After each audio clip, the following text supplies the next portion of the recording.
Have you ever wondered when exactly you stopped being seen by the people who once looked at you like you were everything? I don't remember the exact moment I started fading. I just remember the moment I realized I had. It was a Thursday. One of those regular days where nothing really happens, but somehow everything does. My younger sister came home from school in tears because she got a B on a math quiz. To her, it was the end of the world. And of course, Dad dropped everything. He wrapped her in a hug, rubbed her back, told her she tried her best. Then he got up and made her hot chocolate with extra marshmallows, the kind I used to love when I was her age. I was sitting at the table with my own test folded in my backpack. An A+, top of the class. My teacher had even pulled me aside to say I'd written the best essay she'd read all year. But I didn't say a word. I just watched the way he looked at her, with all that attention and care, and I tucked my win away like it didn't matter. It wasn't the first time. It probably wouldn't be the last. It used to be different. Before she was born, it was just me and Dad. I have these blurry memories of us in the backyard, tossing a football around, pretending we were in the NFL. He used to ruffle my hair, tell me I was going to be stronger than him someday. He meant it like a promise.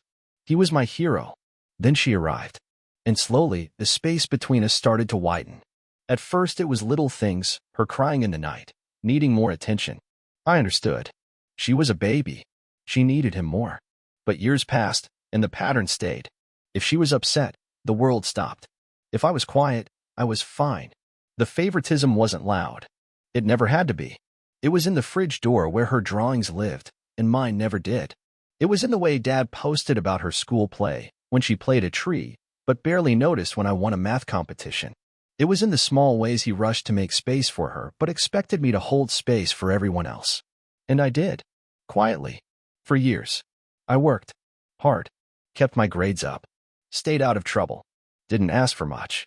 I figured that if I just kept being low maintenance, maybe eventually I'd get seen. Maybe I'd earn it. And when I got accepted into a top university on academic merit, I thought, this would be it. This would be the moment. I was nervous about the tuition. The scholarship covered a lot, but not everything. I didn't expect him to pay for all of it, but maybe some help, a conversation, a moment of we'll figure this out together. Instead, he said, well, you're smart. You'll find a way. You're good at handling things. And that was that. I got a job the next week. Took out loans. Quietly shuffled my dream into something I could afford.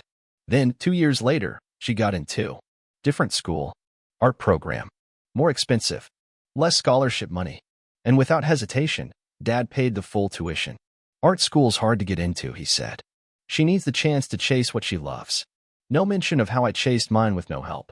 No acknowledgement of the jobs I worked, the late nights I studied after 8-hour shifts, the dreams I cut short. Just pride in her courage to go after hers. I smiled at the dinner table that night. I even congratulated her. But when I went back to my apartment later that night, I sat on my bed and stared at the ceiling, jaw tight. It wasn't about the money. It was about what it meant. She was invested in, believed in, backed. I was expected to handle it. Because I always did. Because I was the strong one. Because I never made it anyone else's problem. And that's how I learned. Sometimes being strong means no one sees when you're struggling. Because they've convinced themselves you don't. The anger didn't explode. I didn't yell or throw anything. I just went quieter. I stopped calling home. I stopped trying to show him who I was becoming. But the silence eventually caught up with me. One night, I went back home for a visit. She was out with friends. Dad and I were alone in the kitchen.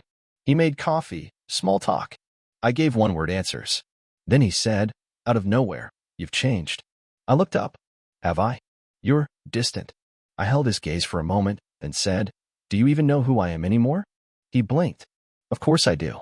No, you know who I used to be. The version of me that made things easier. The one who didn't ask for anything. He looked confused and then a little wounded. I've always supported you. No, I said, quietly but firmly. You expected me to support myself. And I did. I've done everything you asked without asking for anything back. And you didn't notice how heavy that got. He was quiet. The silence dragged. Then he said, I didn't realize. I believed him. And that was the part that hurt the most.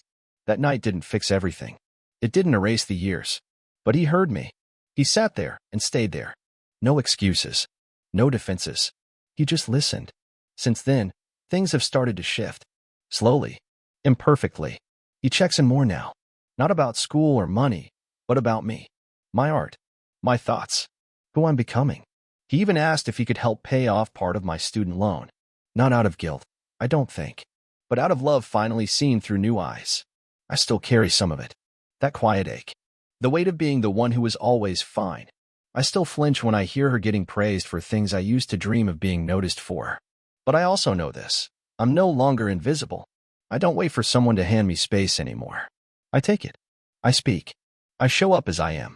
And slowly, he's learning how to see me, not as the strong one, not just as the son who never needed much, but as someone who did, and still does.